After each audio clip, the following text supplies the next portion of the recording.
Manipuri Wari Pambi Senena Tabiriba Pumnamakpu Taramna Okchari Ngasigidamakta Wari Masa Anikak Puduna Lakchari Indian writer Ajit Anubhutina Iba Wari Masa Lairik Kanti Ka Kafan Haiba Lairik Asidagi Laukthokchaba Wari Masa Anikakni Wari Masa Se Lanthokcha Dringaida Miyamda Haijaningbadi Manipuri Wari Pambigi Wari Khudingmak Nungthilgi Pung Amataba Matam Chapchana Leptana Thagatcharagani Maramaduna Manipuri Wari Pambigi Nungsijaraba subscriber amadi viewer Pumnamakna Nungthilgi Pung Amataba Khudingda Manipuri Wari Pambigi notification check tawbinanaba amadi playlist ta sangbiduna Manipuri story da sangsanbiraga anauba latest oina thagalakpa wari sing tabinanaba nalukchari ngasigi oina lokhatchariba wari masa ani sigi manungda ahan boina mayamda lanthokchariba wari masa sigi maming ahangba lambi haribu wari masa se hana taminarasi maga amuk hana unakhidre aina khangba haibabu ma mafam asidagi transfer chatkraba matungda Delhi da adum luhonglaga yawong induna laikre mana mafam asida ihana hana lakhibado numidang wairam amadani ise mana mahusagi phajababu uraga haiki Rasida aise hanadi miyamgi marakta sumnatangi miyamgi saruk amani khanki adubu mafam asida lakpadagidi aigisu kanagumbi ama laijai haibagi wakhalado fauki ising chaibi amadi magi khonjeldo kayada khoithumna khraba masi hairaduna Rasidagi mamito ising chaibigum jar sinthara isena yamna wana themjilami mabani khong lambi aduda asum lakli nami banungsina Rasidagi thadokliba samrang ado humduna koipai paidi mana marai bakta tarakliba masam singado khomjin balaknari ma Abhishek puningsing lai mana tatana hai Rasida nangi nasamse punsenganu adum thado u nangi amuba samlang sida jenghigi nungsiba manam puba yauri aibu kangauna halli sangsar pumbagi nisado nangonda yauri ngarangi wani school gi hap matamda sarama sarna surup lalakpa matamda mana laukhide matamadu mana karyamna dun hairakhi sumine Abhishek kanagumbagi samlangi manamda ngauba nangna kari nisano amuk sijinagadauribasibo asengba makni Rasida nangi samlangi manamna aibu ngauhalli tasengna hairabada ayase nahani haibasisu ningsinghalli Rasida aibu marakta hundoklam ganuko ngasi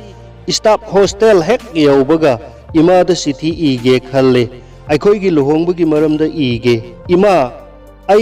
aikhoigi hindi oja se yamna nungsijai haina ige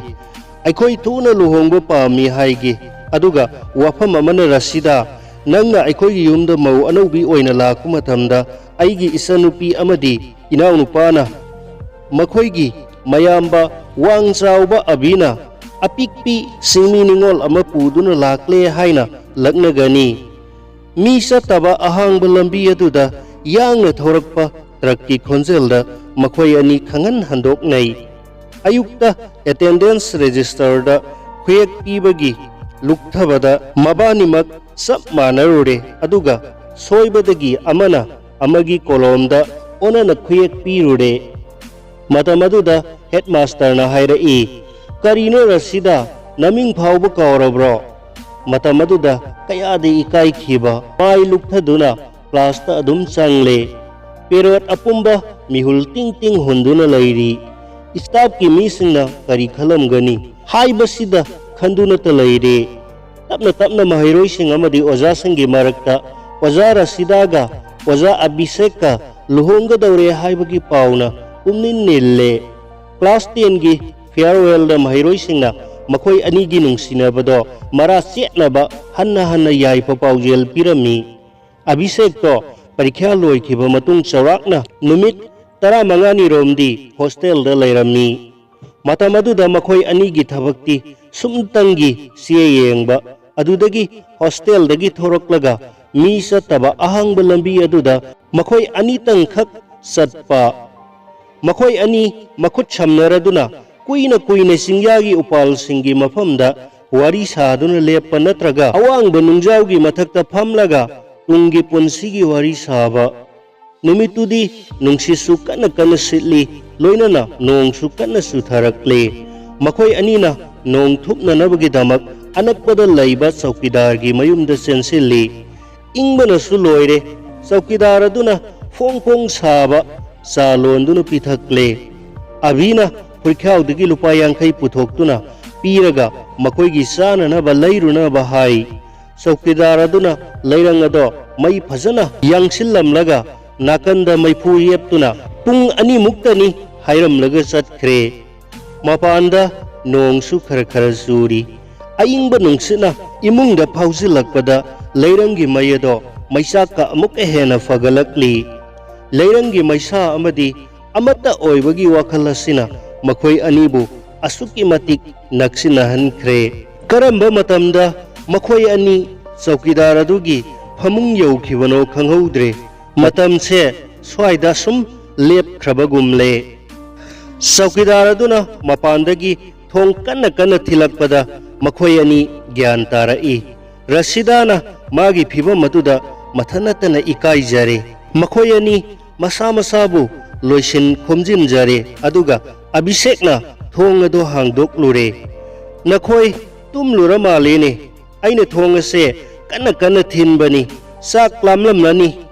karidi tawni babu hotel su yamna lapi aduga mafam aduda aigi arapagi mari mata ama thengnare wari sanaduna laire aduga saksu sarakle nakhoi anigi su phong sana puraklabani babu numidang se yamna thengle nakhoi ani ayukta oina salo aidi haujik duty amuk chatkadoribani ngasidi mal road ki duty ni chanong thaknaba sangom su laire asi hairamlaga chowkidar ado amuk chatkre madudagi makhoi ani ngasigi ahing asimadi makhoi anigi punsi laipulado tasengnamak mapung phaba ahing haibado oire mapangi kanagumba amatagi wakhal makhoi ani dasang khidre ayuktadi atiase umhang hangle thonawdagi phawjilakpa nungsangalna mamaida yeibada makhoi mikap thokle ayukki pung mapal taramle mai mit ta thoklaga chowkidar da hairamlaga makhoi hostel da amuk lakle sumnatangi ahing amatagi anaubi oiduna rasida do maithong makalamli abhishek to suti hek loibaga lakani hairamlaga satkhre mana satkrabada rasida mathanta lambida koiba satli makhoi anina yaukhiba mafam singado ningsingduna mathanatana haukhiba wari sing thogdok sing ningsingduna yaurui mathanta oijarabasu mathanta ni haibagi wakhal mangonda faude numit nini humni lairaga abhishek ki sithi lai mana sithi do puraga chowkidar gi yum adudagi hena wangna singthakta kakhatuna sithi do hanjil parui aduga wakhal khanduna paukhum amuk i mathangi sithida abhishek na irai rasida nangsi sithi ibo onthokna haikhre nangasidi saireng wareng ibi oigadabani adubu karigino khangdre abhishek to suti loiraga halakpagi mahutta transfer oina lakle amukhak laklami aduga mafam ado thadokpagi se piramlaga Delhi da adum hankhre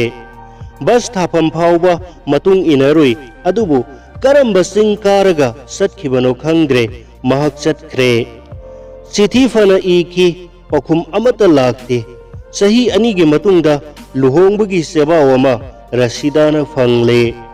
masu satpa ngamdre aduga masu amuk hana lakhidre ngasidi rasida naitom tare sumnatangi magi haibabu mamadang lerambani adubu masu mabu hundoklamlaga isorgi khoya tankhre ise ai luhongla sira haina kayarak khalli adubu thamoi sinadi mabu kawbu sungam ngamde ise aisu apik pa isa sing pamni Nahaki nasanupana nangonda nakong soktuna khuramba matamda aisu khalli aibusu kanagumba amana ima haina kauhaningi. Apikpa isanupina aigi thabak mateng panghaningi wari sananingi adubu madugi maramda khanbado ai haujikti tokle karibu taurugano khanduna numit chupa angangsinggi marakta matam lelibasini mama amadi oza amagi sakam lauduna mahiroi singi wakal lausing saukhat hananaba honabana punsigi pandam oire ise haujikti ai angangsingna ahangba lambidagi skun tamna harauna lakpa kaya se ubada rasida mahaki abhisekku ningsingduna ngasi su mahak lakhigadabugum khanduna ahangba lambi aduda yengduna lairi.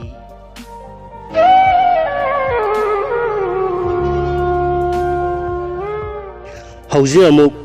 aiba asimaki anisuba wari masa amuk laukhatsari wari masa sigi mamingna ahongba kaikup phi haribu wari masa samuk taminarasi. Karibu hairuni ozaibungo aigi yumda iramdamda lainingdababu kana laibagene mafam asida thabak suba laklibase karidi upai lai. Bihar dadi kusumal se sumnatangi lupa tara manga dagi hena fangde angang tarukni jumbu bisu naduna talai. Dr. Singna haibada azmani hai aina sahi chupa yumgi mapanda laire mafam asida thabak suri basini tha taruk lairaga yumda paisa thai asumna hingnari bani oza Jogeshwar aigi iming amar kawi nangna oza kauribado ai sauningi riksho thawbadasu oza furit tubadasu oza station master dasu oza kaubase ai am sauningi nangna aibu amar kauko aigi ming amar kawi fare adudi amar babu aikhoibu takpi tambiba mibusu oza kawi adubu nangna yaningdrabadi aina nangbu amar babu adumak kaugani fare mingaugi wa setoklasi mamang chahida diwali gi matamda ayyumda salui aigi thabak sufamdagi mapuna kakpa yaba kakhauraga sumnatangi lupa lising ani khaktang pirai mafam asidagi Jaunpur yauraga aigi yum gaunja khungang yaure yumgi dari hek kakhatke taubada zamindar gi lisai paiba misingna dari da saina thomladuna hairai chatlo zamindar babu na kauri satanaba fanakanna honai adubu saina su anirak kalamle aduga lupa lising ani dusu namduna laukre aigi loina bina aigi asokpa amadi aina kaptuna laibado ubada panthadana mahak wan thakre koki asokpa duda yainga thawga totuna thomlaga punsille namaisel oina lupa yankhaidang losil hobaduna diwali pangthokle aigi wadi tokisiu jaibungo nate amar babu aigi isa singna ngasi phawbada bombula amatang phawba thadri aina isa singda bombula tharga kari tauge hairibano bombula gi makhol amadi maikhu sina nungsit mosil hali nakoi gi namase fattaba nungsit amaram oiduna naribani angangi ningaidi ama natraga amada thaidok khiba yai adubu aigi yumbu bigi thamoidi macet kaire mari thoktana sakle hibamase aigi suni amar babu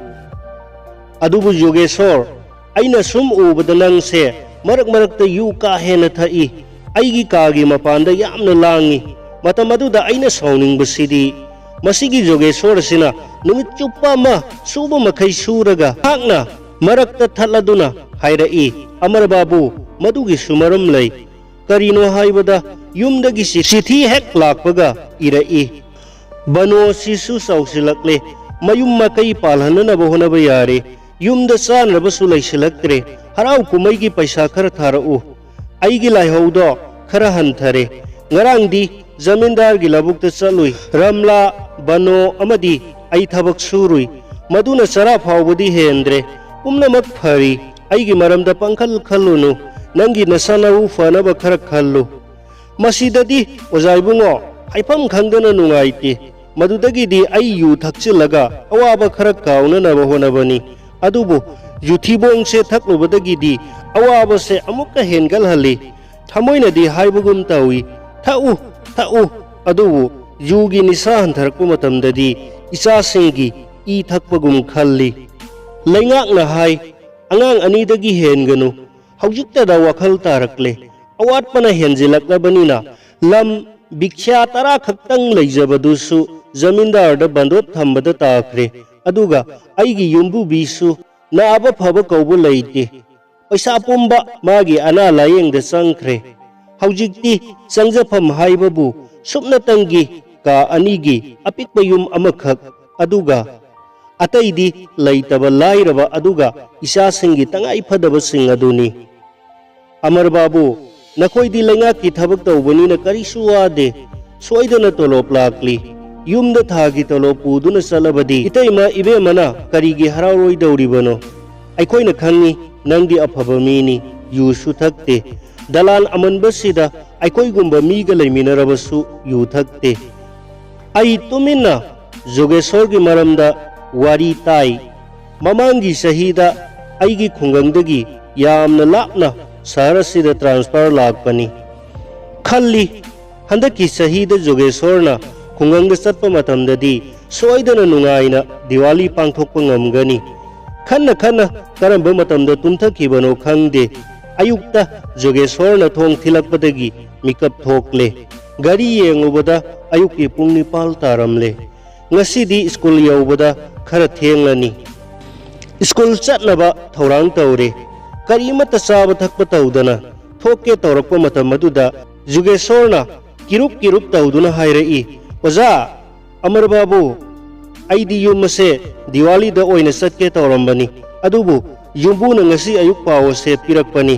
नंगी युम्बु बीदो लैखिद्रे अइना फुरखाउदगी लुपा चनी लौथोकलगा P अदुगा high से पैसा से लौसिलो युमदा चलो नहाकी युम्बु बीगी अरोइब मथौ मंगम पांगथोकलुरो मतमदुदा महाकना हाइरई ओजाइबुंगो नहाकसु दिवालीदा yum चटकदौरिबा नत्रा अंगांसिंगी अथुम Mahav सानपोट यामना लैबिखो अदुबो अइदी पैसा से लौजररोय काइकुप फीदी यामना होंगिदा ओजा अइ युमदा चलुखिगे